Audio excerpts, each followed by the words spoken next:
ዋይ ዜማ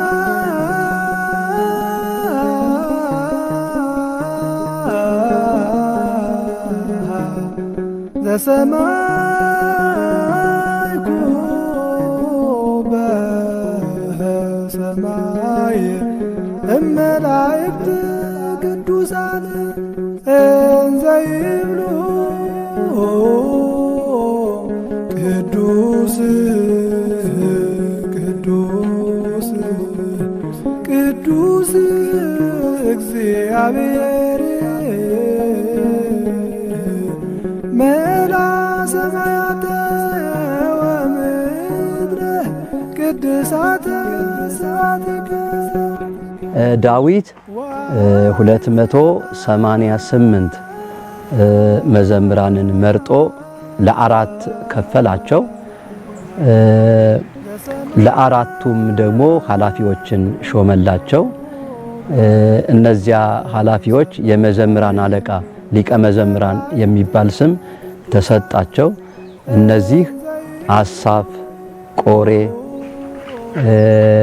ኤዶትም ኤማን የሚባሉ የመዘምራን አለቆች ነበሩ ማለት ነው። እነዚህ በአራት ክፍል ተከፍለው በተሰጣቸው ክፍለ ጊዜ እያገለገሉ ይኖሩ ነበረ። ቅዱስ ዳዊት ሲመቸው በመካከላቸው ተገኝቶ በዜማ የሚቀርበውን የእግዚአብሔር ምስጋና ይከታተል ነበር ማለት ነው። ሳይመቸው ሲቀር በመንግስት ጉዳይ ተጠምዶ ጠንካራ ጉዳይ ሲያስቀረው ከዚያ ከመገናኛው ድንኳን ማለት ነው ይመጡለት ነበር። እነሱ ስራ የጨረሱቱ ይመጡና ያገኙት ነበረ። ያው በረከት እንዲያገኝ እንዳይቀርበት ሲል የሰራው ስርዓት ነው። በመሐከላቸው በአገልግሎት ቦታ ካልተገኘ ይመጡና እዚያ ቤተ መንግስት ባለበት ሰላም ብለውት ይመለሱ ነበር ማለት ነው።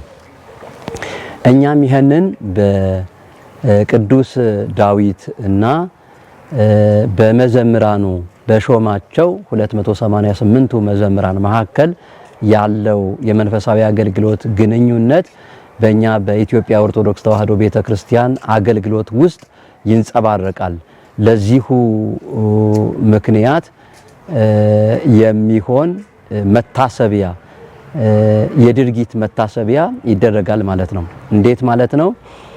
ከስብሐተ ነግ አይነቶች መካከል አንዱ የአብይ ጾም ስብሐተ ነግ ነው። በአብይ ጾም ስብሐተ ነግ የቅዱስ ዳዊት መዝሙር ከፍተኛ ስፍራ አለው። በሳምንት አንድ ጊዜ 150ው ዳዊት ይዘለቃል ማለት ነው። በአብይ ጾም የስብሐተ ነግ አገልግሎት ሰኞ 3 ንጉስ ማለት በቤተ ክርስቲያናችን ቋንቋ 1/10 ማለት ነው። ሰኞ 3/10 3 ንጉስ፣ ማክሰኞ 3 ንጉስ፣ ረቡዕ 2 ንጉስ፣ ሐሙስ 3 ንጉስ፣ አርብ 2 ንጉስ፣ ቅዳሜ 2 ንጉስ ተደርጎ 150ው ዳዊት በየሳምንቱ ይዘለቃል ማለት ነው። ከፊሉ አብዛኛው ዜማ ነው የሚሆነው፣ ከፊሉ ደግሞ ንባብ ነው። ንባቡም ቢሆን ስልታዊ ንባብ ነው፣ እንደ ዜማ የዜማ ንባብ ነው ማለት ነው። እና በዚህ ሁኔታ ካህናቱ፣ ሊቃውንቱ፣ ደቀ መዛሙርቱ በግራና በቀኝ ተከፍለው የቤተ ክርስቲያኗ የዜማ ይትበሃል በሚፈቅደው የአገልግሎት መስመር ያገለግላሉ ማለት ነው።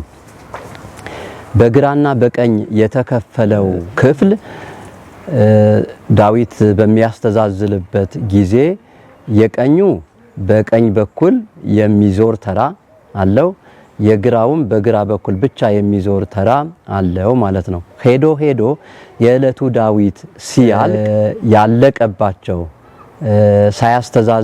ዳዊት ሳያስተዛዝሉ ያለቀባቸው ተረኞች ብቅ ብለው ፈንጠር ብለው ወደፊት ይወጣሉ ከቆሙበት ስፍራ ማለት ነው። ወደ ቤተ መቅደስ ይሰግዱና በየራሳቸው በኩል የቀኙም ለቀኝ የግራውም ለግራ በእያንዳንዱ አገልጋይ ፊት ጎንበስ ብለው ሰላምታ ይሰጣሉ ማለት ነው። ይሄ በኢትዮጵያ ኦርቶዶክስ ተዋሕዶ ቤተክርስቲያን በዜማይት ባህል ላይ የተጻፈ ነው። ይሄ ለምንድነው ተብሎ ሲጠየቅ ደግሞ የዜማ አባቶች ምን ብለው ነው ያስተማሩት?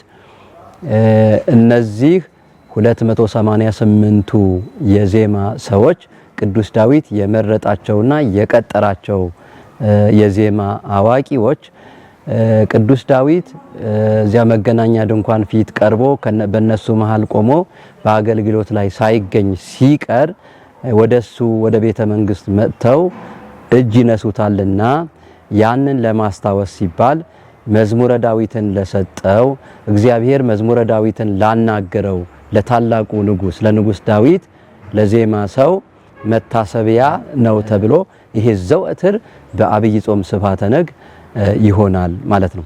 የኢትዮጵያ ኦርቶዶክስ ተዋሕዶ ቤተክርስቲያን አስቀድሞ እንግዲህ በነበረን ጊዜ ከመላእክት ጋራ በዓለመ መላእክት ከሚሆነው አገልግሎት ጋራ ምን ያህል ግንኙነት እንዳላት አሁን በዛሬው ደግሞ በዘመነ ብሉይ በዜማ ያገለግሉ ከንጉሠ ነገሥቱ ጀምሮ ማለት ነው በዜማ ለማገልገል የዜማን መስዋዕት ለመሰዋት የተፈቀደላቸውን አካላት በምን ያህል መጠን ሙሉ ለሙሉ በሚባል ደረጃ አገልግሎቱና ይትባሃሉ እንደሚመስል በዚህ እንረዳለን ማለት ነው። እና በዚሁ መሰረት የቅዱስ ዳዊት አገልግሎት ከነዚህ ከሾማቸው መዘምራን ጋራ የሚያገለግለው አገልግሎት ከአብይ ጾም ስብሐተ ነግ ጋር ቀጥተኛ ግንኙነት እንዳለው ተመለከትን ማለት ነው። ሁለተኛው ዜና መዋዕል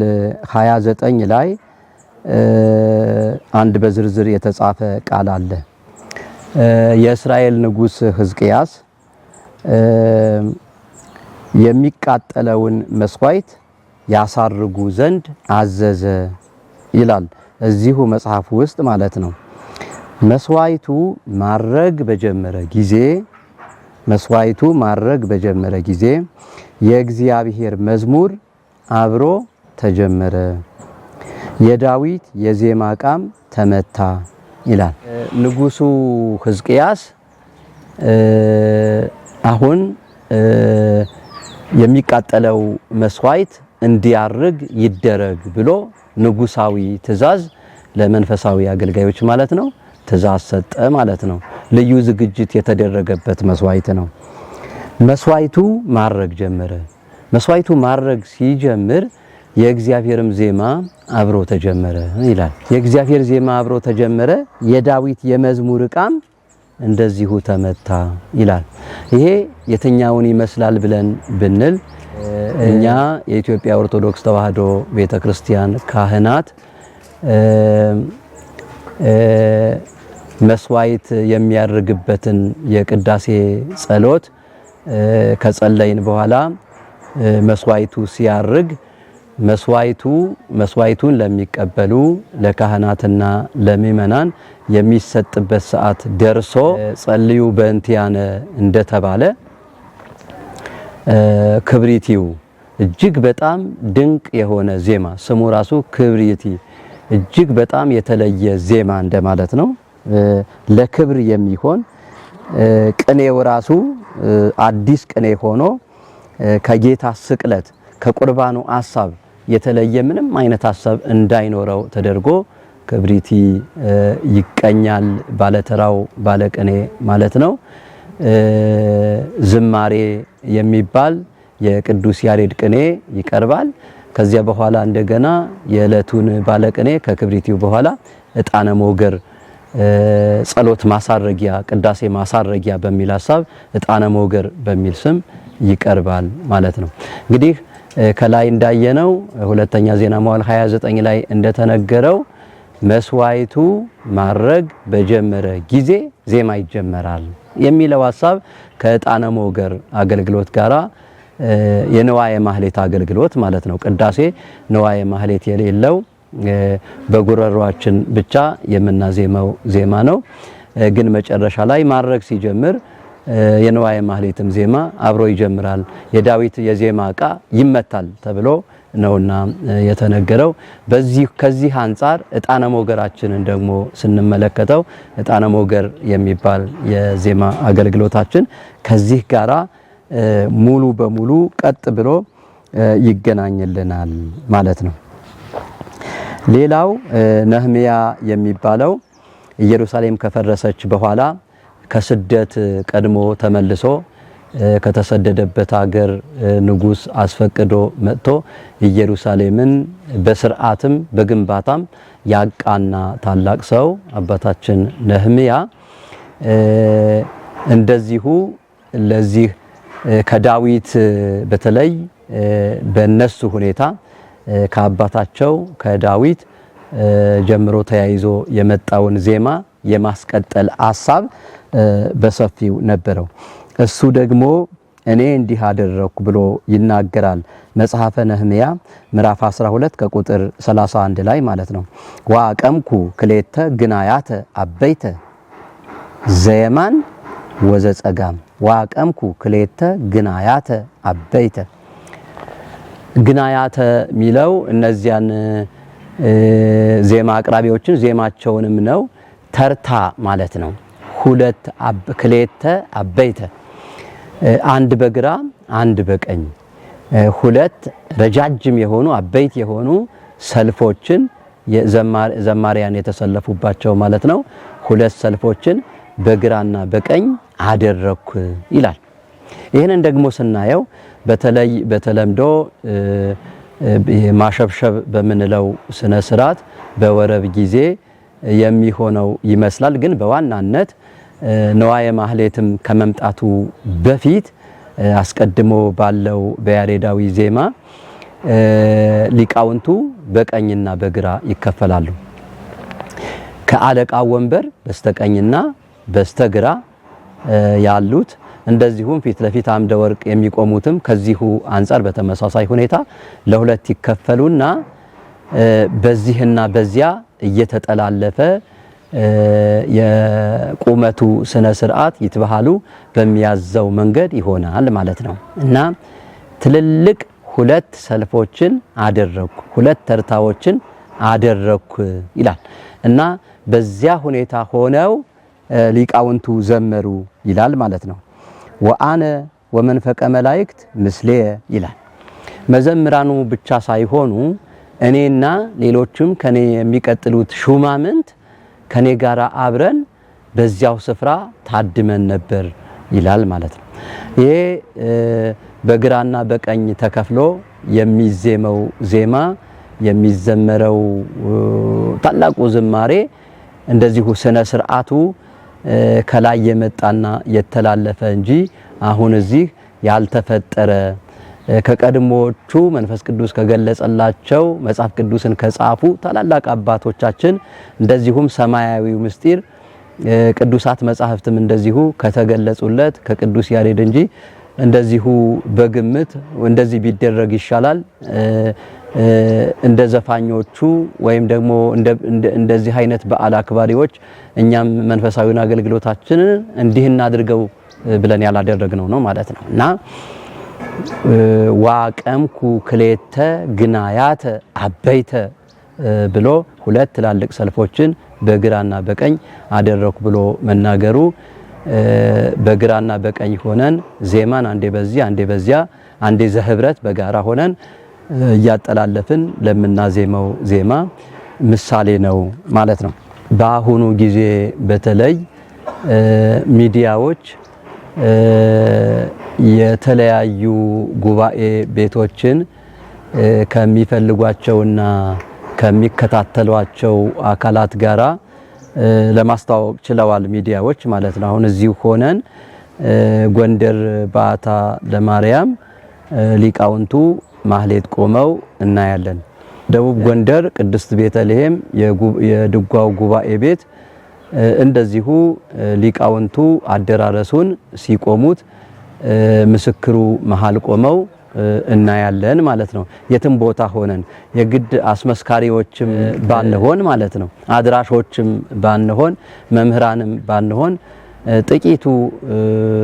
በጥቂቱ ግንዛቤ ካለን በሚዲያ መከታተል እንችላለን ማለት ነውና ምን ያህል የሰከነ ምን ያህል የከበረ አገልግሎት እንደሚፈጽሙ ምን ያህል ጸጥታ እንዳለው ምን ያህል ማራኪ እንደሆነ እነዚያን ስናይ በተለይ እንረዳለን ማለት ነው። የዜማ አገልግሎት በአንዳንድ ሰዎች ዘንድ ከተሰጣቸው ኃላፊነት አንጻር በቤተ ክርስቲያን አባትነት ከተሰጣቸው ክብርና ማዕረግ አንጻር የመናቅ ነገር ሊያሳዩ ይችላሉ። አንዳንድ ሰዎች ዝቅ አድርገውት አገልግሎቱን ማለት ነው። አንዳንዶች ደግሞ የዚህ አገልግሎት ባለሙያዎች በመሆናቸው ከሌላው የመለየትና የበለጠውን አወቅኩ በማለት ደግሞ እንደዚሁ ሲታይ የማይመስል ተገቢ ያልሆነ የእብሪት ምልክት የሚያሳዩ ሊኖሩ ይችላሉ ብንለው ይሻላል። ምክንያቱም ቅድም የጠቀስኳቸውን ጉባኤ ቤት በአካል ወይም ደግሞ በሚዲያ ብታዩዋቸው ስክነታቸው ይመስጣል። በልዩ ሁኔታ አይደለም የቤተ እምነቱን ተከታዮች ካህናትና ምእመናንን ብቻ ሳይሆን ሌላውንም ቢሆን በተመስጦ ይወስዱታል። ነገር ግን አንዳንድ ጊዜ የሚታዩ ደካማ አስተሳሰቦች አሉ። ሁለቱ ማለት ነው። አንዱ የወጣ ሁለተኛው የወረደ ሐሳብ ማለት ነው። እኔ የደብረ አለቃ ነኝ፣ በአንድ የአስተዳደር ክፍል ውስጥ ኃላፊነት ያለኝ ነኝ፣ ትልቁን ማዕረገ ክህነት የያዝኩ ነኝ በማለት ከመዘምራኑ ጋራ ተቀላቅሎ ማመስገን ዝቅተኝነት የሚመስለውና ዝም ብሎ አንድ ጥግ ላይ ተቀምጦ የሚያሳልፈው ወይም ደግሞ ተኝቶ የሚያሳልፈው ኃላፊነት የተጫናቸው ሰዎች ኃላፊነታቸው ከብዷቸው ክህነታዊም ቢሆን ሌላም ደግሞ ማኔጀሪያል ስልጣንም ቢሆን እኔ እንዲህ ስለሆንኩኝ ከዚህ ጋር ተቀላቅዬ መጮህና ማጨብጨብ አልችልም በማለት ራሳቸውን በመስቀል ተኝተውም ተቀምጠውም ሊያሳልፉት ይችላሉ። ይሄ አንድ ራሱን የቻለ ስንፍና ነው ማለት ነው። ዜማን ዝቅ አድርጎ የማየት ሐሳብ ነው። ከቅዱስ ዳዊት ከቅዱስ ያሬድ በላይ የመሆን ሐሳብ ነው ማለት ነው። ሁለተኛው ስንፍና ደግሞ የዜማ መምህራን የሆኑና የአቋቋም የዝማሬ መዋሥዕት የቅዳሴ ወይም የድጓ የሌላም ቢሆን በዜማ ስልት የትምህርቱን ጣራ የነኩት የሚመስላቸው ደግሞ ሊቃውንት ቅድም ዋቀምኩ ግናያተ አበይተ ብሎ ነህምያ የተናገረውን ሰልፍ ይተውና ብቻቸውን ማይክ ይዘው ወደ መሃል ወጥተው ወይም ደግሞ ማይክም ባይዙ በተለየ ሁኔታ የራሳቸውን መቆሚያ ለብቻ አድርገው ሌላውን ወደ ኋላ አቁመው የዜማውን ወይም ደግሞ የዜማውን ስነ ስርዓት የይትበሃሉን ጣዕም በማበላሸት ዝም ብለው የሚያበላሹት አሉ ማለት ነው። ስለዚህ ወደ መሃል መምጣት ያስፈልጋል። ማይከላዊ መሆን ዜማን የሚንቁትንም ቅዱስ ያሬድን ቅዱስ ዳዊትን አይተው ራሳቸውን ማስተካከል የዜማ መስዋዕት ለመሰዋት እንዲታደሉ ራሳቸውን ማዘጋጀት ይገባቸዋል ማለት ነው። እንደገና ደግሞ እኔ ማውቀውን ሌላ ያውቅም ብሎ ደግሞ የተለየ የመሆን ሐሳብም ደግሞ እንደዚሁ አገልግሎቱ መስዋዕቱ ዋግ እንዳይመታበት በትህትና ሊያደርገው ይገባል ማለት ነው። በቅዱስ ዳዊት ዘንድ መታበይም አልነበረም። እንደገና ደግሞ ለዜማም ዝቅተኛ ግምት የመስጠት ነገር አልነበረም ማለት ነው እና በዚህ አጋጣሚ ልንጠቀምበት ይገባል ማለት ነው። በጠቅላላው ሐሳብ ምንድነው የዛሬ ፕሮግራማችን ባለፈው ጊዜ ከዓለመ መላእክት ጋራ እንዳያያዝ ነው ሁሉ ዛሬ ደግሞ በብሉይ ኪዳን በዜማ ስልት እግዚአብሔርን ለማመስገን የታደሉ ታላላቅ ሰዎች ያደርጉት የነበረውን የዜማ ይትበሃል ስነ ስርዓት በእኛ በኢትዮጵያ ኦርቶዶክስ ተዋሕዶ ቤተክርስቲያን ውስጥ ሙሉ በሙሉ ያለ መሆኑን ለመግለጽ ነው። ለአምላካችን ክብርና ምስጋና ይሁን። ወስብሐት ለእግዚአብሔር። ዋይ ዜማ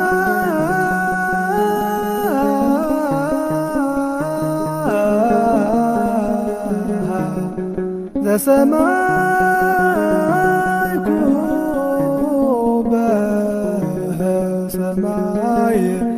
እመላእክት ቅዱሳን እንዘ ይብሉ ቅዱስ ቅዱስ ቅዱስ እግዚአብሔር መላ ሰማያተ ወምድረ ቅድሳተ ስብሐቲከ